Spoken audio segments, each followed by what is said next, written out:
I was muted. Can you hear me? You can hear me now? Okay, great. Hi, my name's Mary Ellen, and I am an alcoholic.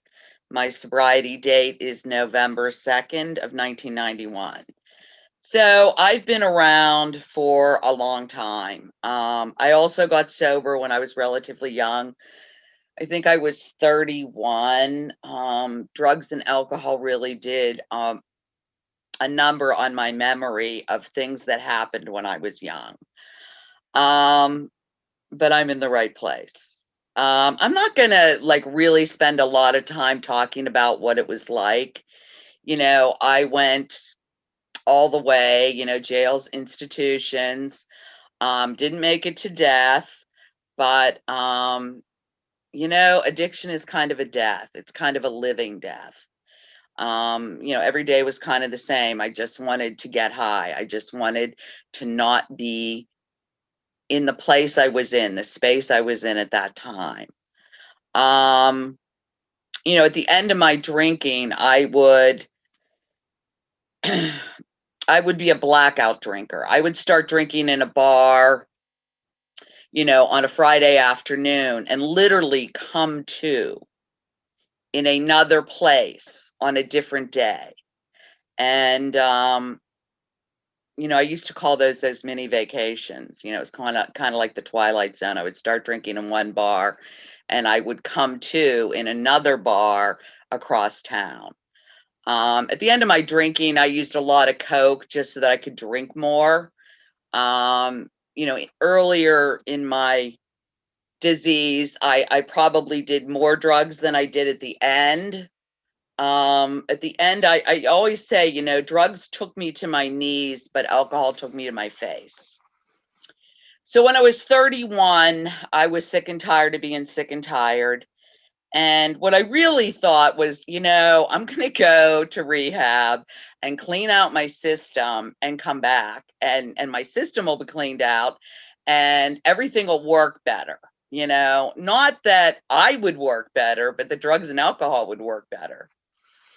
And so I went off to rehab, and rehab was kind of like jail. I always say, jail was like there was a lot of yin and yang in jail, and that's kind of what rehab was like. And so when I got out of rehab, I made the decision when I was in rehab that I can do anything for 6 months. I'm not going to do for the rest of my life, and that's how I would do my time in jail. I would say, well, I have to do 6 months. I can do this 6 months.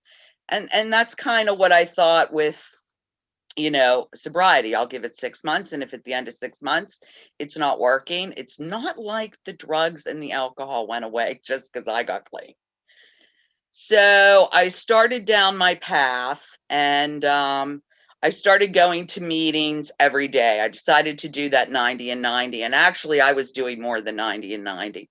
I probably in early sobriety, probably for the first year, went to 3 meetings a day because it was the only place I felt safe. It's the only place the vibrating wasn't happening. And because I went to so many meetings, and Pittsburgh is like a small town, you would go to meetings in the South Hills and then you would see the same people in the East End, or you would see the same people on the North Side. And I developed a friendship with 4 other women who were, in the same general time as I was. They had a month, they had, 6 weeks. And we started hanging out together and going to meetings together. And, I've said during this pandemic, I don't know how people are getting sober and staying sober. I just, I don't know how you do it without that face to face, getting in the car every night, deciding to go to a meeting, riding with these women to a meeting, smoking cigarettes, getting coffee before we went into the meeting. Um, I had a sponsor who made me shake everybody's hand when I came into the meeting. It was one of those things. I did get a sponsor probably within the first 2 months, I would say in the first 6 weeks. And I remember going to this meeting, and it was this really adult woman's meeting. And, we sat on couches, and our coffee, we drank it in real china. And I thought, I'm going to get a sponsor here because like, this is what I want. And I noticed this woman drove a Volvo and I knew her because she sort of came from the same neighborhood as me, and she lived in this really nice house. And, they always said, get a sponsor who has what you want. And she had a Volvo, and I wanted a Volvo. So I thought, I'm asking her to sponsor me. And, I was sick. And so she agreed to sponsor me. One of the things she would make me do is I had to call her every morning at 7 o'clock. I had to be as invested in my recovery as she was. And so the way I showed her that was getting my shit out of bed and calling her at 7 o'clock in the morning. One of the other things she had me do, and I thought this was really great, and I still do it today, and I had Michelle do it, I have all my girls do it, is I made my bed. She said, I want you to make your bed every morning. And when I would call her at 7 o'clock, that was one of the first things she asked me, did you make your bed? And I thought, what the fuck, make the bed? I said, what is that going to do? And she said, it's about self-respect. You deserve to sleep in a well-made bed. And she's right. I deserve to sleep in a well-made bed every night. And I do. She started me relatively fast, working through the steps, getting involved in service. I remember I got my first home group, and it was a Saturday night meeting. And I had been going there for I went there the first week, and then the second week I became a home group member. And, it was the winter, and, I was in my army boots and my leather jacket, and I just thought I was the coolest thing, And so I was a home group member, and one of the gray-haired ladies came up to me and she said, now that you're a home group member, you need to start greeting people at the door. And I looked at her and I was like, thinking to myself, I'm not greeting anyone at the door, because I thought I was still too cool for school. And she quietly went over to her purse and got out a couple bucks and handed them to me and told me where the nearest bar was. She said, maybe you're not ready for AA. And I was like, holy fuck, I'm getting thrown out of AA. So needless to say, I greeted people at the door and I started making the coffee. And, I got sober a really long time ago. We actually cleaned ashtrays. And I did that stuff, I did that stuff. Service was going to help me get sober in the beginning. And then I had these women who were my and actually probably one of my closest friends is one of those women. Me and her got sober, 29 years ago. And we still talk like every other day to each other. Service was really, really important in my first year of sobriety. I remember when I had been in that home group for maybe 3 months, they made me the steering committee rep. And, I moved on from, greeting at the door to the steering committee rep, because there was somebody newer than me in that home group and she needed to greet people at the door. I did a lot of service work, I would say, my first 5 years. I would be the secretary, I would be the GSR. Once I had worked all the steps and I was, starting to sponsor other women, my sponsor said, now you need to start going into institutions. And so I would do a meeting in the Allegheny County Jail every Saturday and Tuesday. And I started doing that when I was like 18 months sober. Because when I went to jail, I didn't go in Pennsylvania. So I wasn't on paper in Pennsylvania. So I was able to do that. And then I ended up marrying one of the guys I was dating when I was out there in my insanity. And he was a guy from my neighborhood. He was a normal guy. He didn't really do drugs and alcohol. And we got married. And when I was 5 years sober, my husband got very, very ill. And I was able to move in that space without thinking about taking a drink or taking a drug. My husband needed a lung transplant. He needed a lung transplant in another city, and I had to get that all together. While all that's going on, because I did so much service work, I'm at the hospital and I go out into the waiting room, and there are so many people from AA there that I could have had an AA meeting every day in the hospital. And that's what service does to you. It gets you involved in the program of Alcoholics Anonymous in a way that you are not going to get involved in it if you're not doing service. If you're not doing service, not only at your group level, but even higher, at your district level. That's how people get to know you. And, I was able to manipulate this situation and get my husband get him on a list in Atlanta. And I remember, that week before we moved and packing up my house and all the women in AA coming to my house and helping me pack up all my stuff and put it in a storage container and just the whole bit. And that would have never happened if I wasn't sober. There wouldn't have been anybody to help me, I mean, by the time I got sober, there weren't too many people who wanted to be around me. I was pretty vicious.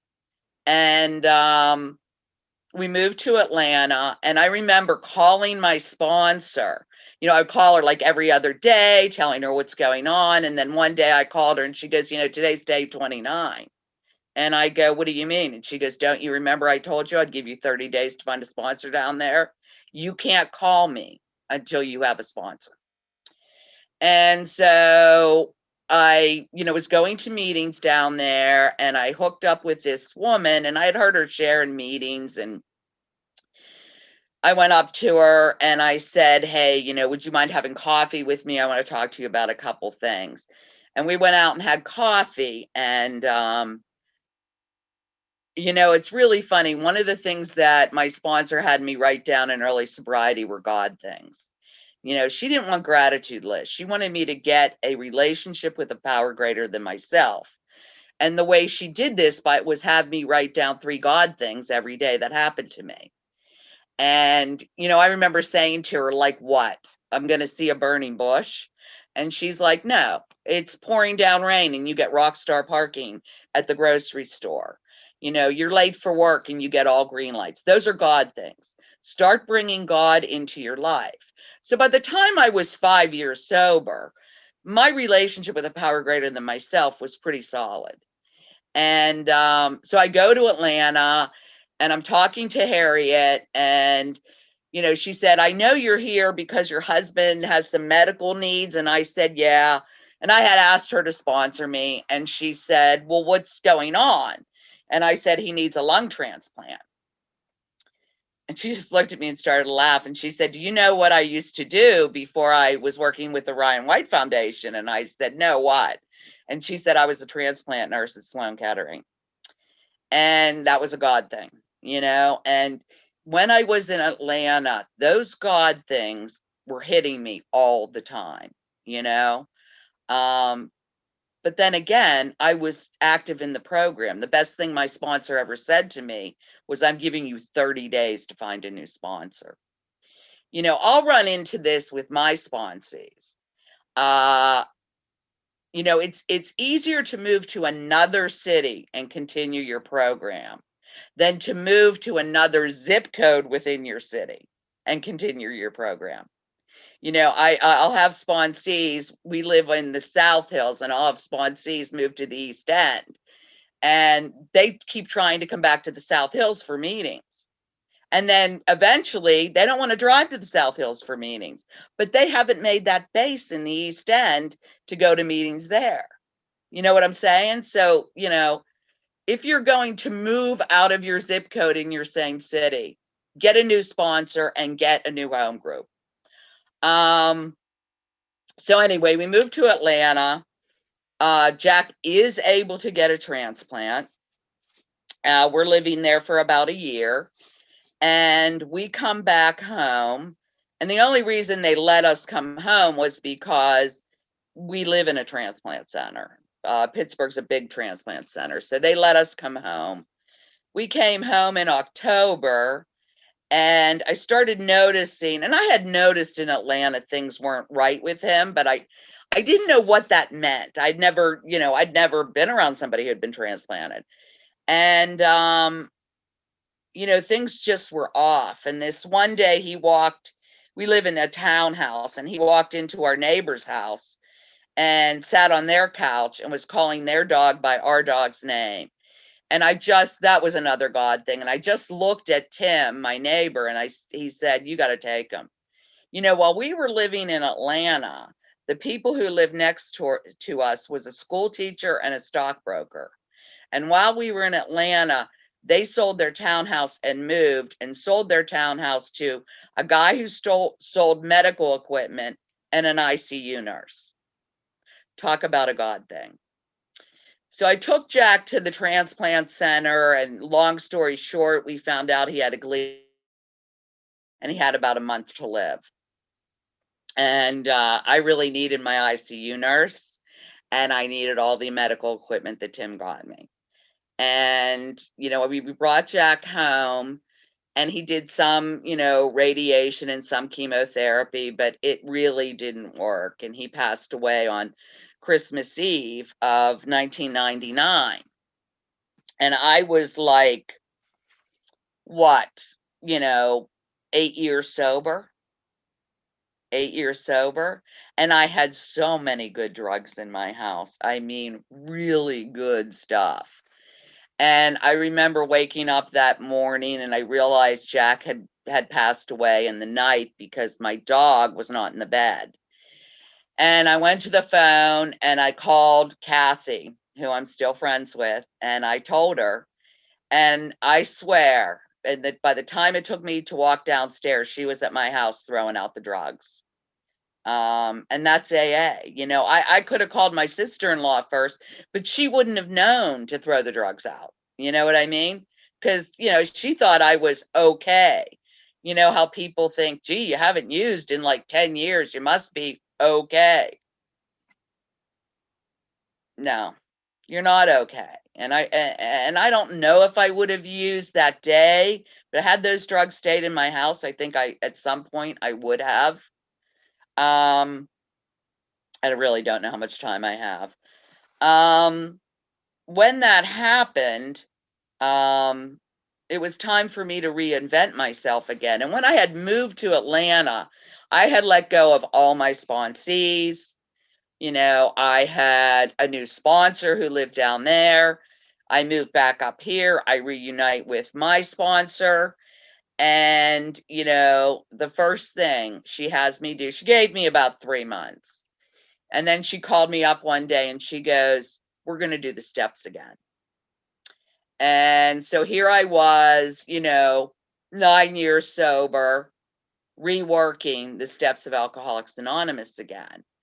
And, I went through them that time with her and did them to the best of my ability. More things were revealed. But a couple years later, I would get in a relationship with a guy who didn't love me, and I loved him.